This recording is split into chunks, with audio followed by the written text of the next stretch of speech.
I was just reminded of when I was thinking about EVs. I was reminded, I read a journalist story a little while ago, just with his claims about EVs, basically telling everyone that he'd had his EV, I don't know what EV it was, so don't quote me on it, but he basically said that he'd travelled from London to, it was somewhere in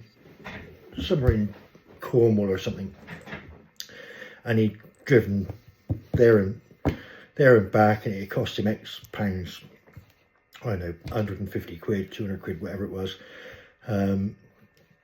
using public chargers. It'd take him all day because obviously he had to charge every 100 miles or 150 miles, whatever it was.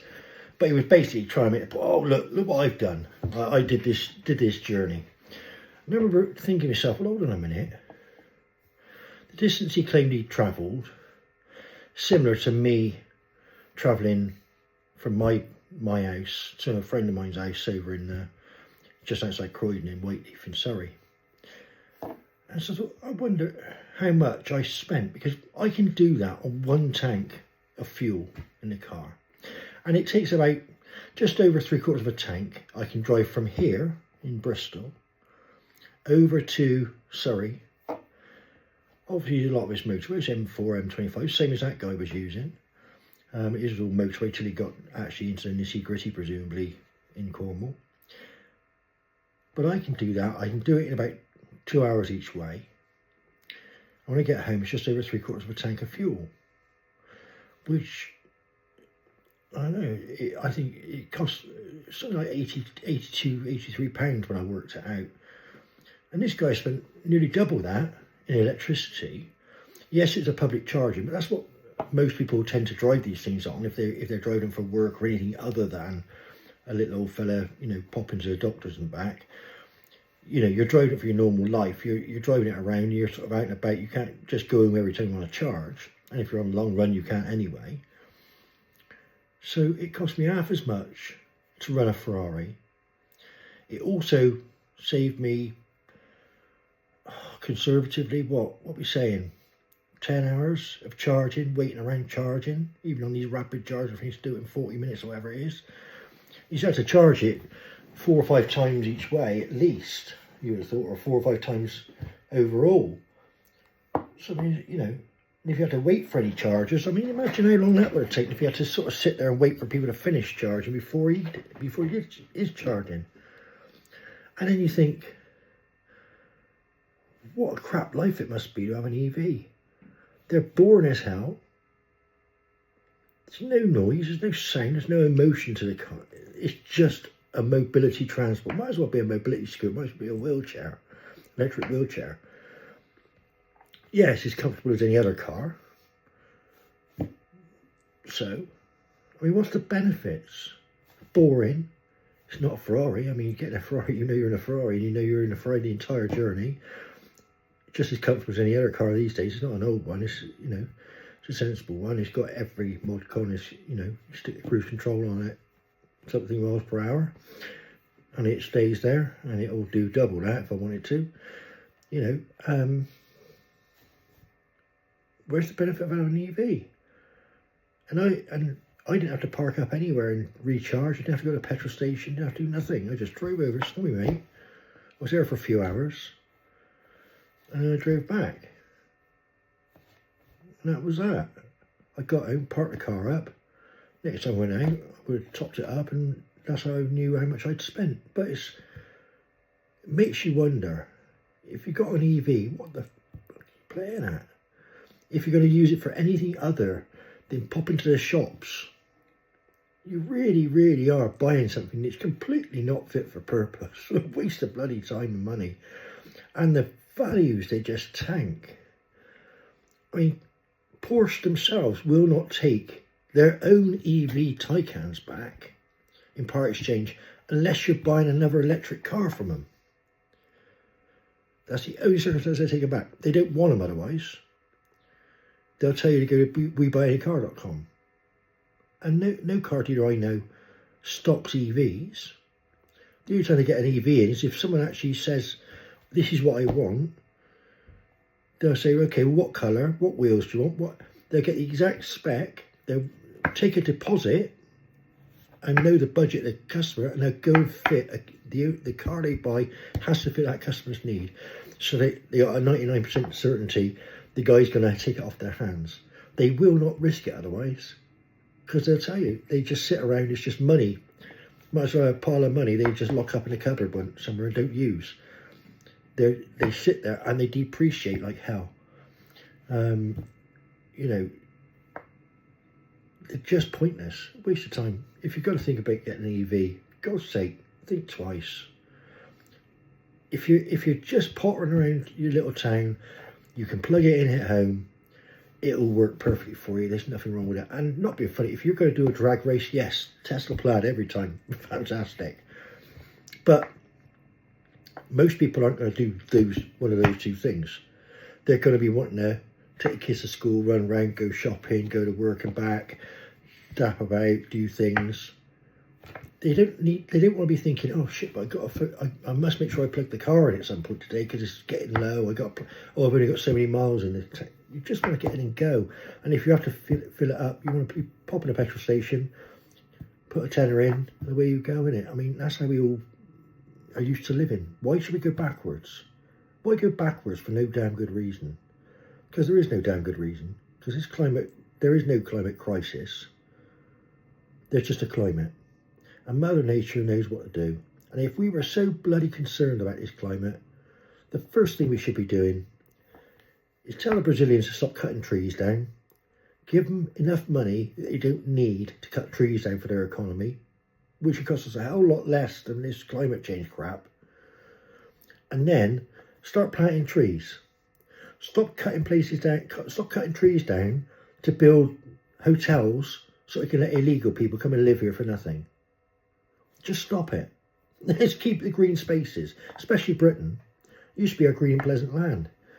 It ain't very often you spot that now. I mean, there's great swathes of our green and pleasant land are now tower blocks and basically shitholes. So let's get our heads straight, shall we? Let's use the natural alternatives. I mean, that's the green alternative as well, isn't it? Plant more trees. You think the old green is the evangelist? They'd be right up for that, wouldn't you? But no, because it doesn't make them any money. They can't tax you planting trees yet. Well, I suppose they could try, but they can't control that. They can't make enough money out of you if they encourage you to plant a tree. They should just say, if you've got a garden and you've got more than 25 foot, 30 foot from your house, we want you to plant a tree there. The only rules is it mustn't be too close to walls or fences or something like that. Just to protect, obviously, otherwise you get some crafty devil and plant an oak tree outside their neighbour's window because they hate each other or something and pull the bloke's house down. But common sense, plant a tree with bung you a tenner. Or plant a tree and give us a fiver and we'll come around and water it for you. Whatever, you know. Climate crisis is over. Because the trees will suck up some of the carbon dioxide. That'll go into the ground. It'll encourage growing. It'll encourage the fertilising the land. It will make our crops better. What's not to like with that idea? Why is it so bad? Apart from the fact it doesn't make anybody money. It don't make any climate activists rich. It doesn't give them anything to moan about on the telly and something to batter you about the head with and make you pay more taxes. It's a bit too much common sense, isn't it? And that's something we're severely lacking in the whole of the West these days. And I say it all the time. Donald Trump has got it right in America. Look at the opinion polls for Trump in America. Ignore the bullshit on the BBC and ITV and all that crap. They wouldn't know a good politician if he jumped on and bit him on the ass. The actual people in America that I speak to daily, they love him. They love Trump. Because with Trump, you might get a few, rough edges because he's a person. He lets his personality come out as well. But on the whole, he's a genuinely nice chap. He genuinely cares about people. He genuinely gets involved and he tells the truth. You may not like the truth, but he still tells you the truth. He doesn't expect you to like it. He'll just tell you what it is. And he's doing exactly what he was voted in for. Those people over there voted for the Donald Trump they got. And he's basically just saying, okay, well, that's what, that's what you wanted. That's what you're going to get. And that's what he's doing. That's why Elon Musk is involved and everybody else. And that's what we need here. Keir Starmer is nothing but a failure. The guy can't tell the truth from 1 hour to the next, let alone 1 day to the next. All of their election promises they made, they've broken every single one of them. There's nothing you can say, oh yeah, they stuck to that though, Steve. They're still doing that, mind. They're looking after this. No, they ain't. None of it. They bullshit their way into power. They were voted in by default because people decided they didn't want to vote Conservative, and they didn't have the confidence that by putting a vote towards reform, it would end up making a difference. They didn't realise the groundswell of support, because it wouldn't have taken many more votes, and reform would have won enough seats to certainly have a say in Parliament, rather than where they are in the end. Next time it won't happen, I'm sure, because there's enough people now that I think have realised they are big enough, they can do it. And Starmer's got to realise he doesn't run a communist country. This isn't Russia. This isn't North Korea. We've never been those countries. We never wanted to be those countries. The people, yeah, I'm sure there's a few Marxists out there in the public. There's a few people that would go, oh yeah, that's what I want. I want that.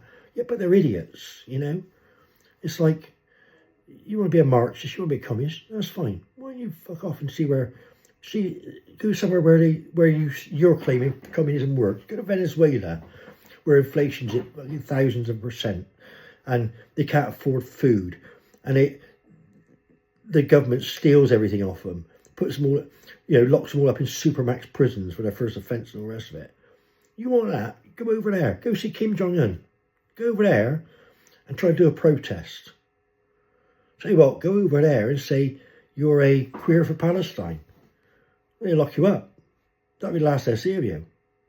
Because you're not allowed to have free speech over there. You're certainly not allowed to protest anything.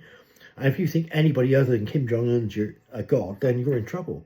And that's what Starmer thinks, that this country is going to be, going to be happy to turn into that. But it's not. No one's going to do it. Unfortunately, it won't be someone like me who can't bloody walk, but there will be, at some point, people will rise up and vote these bastards out. And the protests will become so big, they won't be controllable. The news will have to show them. The BBC, 1 million people in London last year on a protest march. The BBC didn't even report the march was going on, let alone how many people was there. And yet they were at the BBC offices trying to get in. And the BBC were cowering behind the doors, locked doors, trying desperately to stop these people coming in to get the point across. But at some point, they'll create so many people that are disheartened and upset with the way things are going, and they'll take away the defence they've got in some ways, that people have responsibilities, people have got to get on with their lives. But if you put more and more people in a position where they can't control that anymore, but they've got nothing to lose, very dangerous thing you're creating, because all of a sudden you could have a mass of people with nothing to lose, where it makes no difference if they just stop working and close London by just filling the place up and closing it down. And there is a cut-off point where the police, the police can dive in on these protests and control them and all the rest of it. That's what we want them to do, really. But there is a point where, if those protests turn to the point where it's so massive that they could force you to change direction, you're not going to be protected by police, because the police will be so far outnumbered by those people, and they're there because they've got nothing to lose.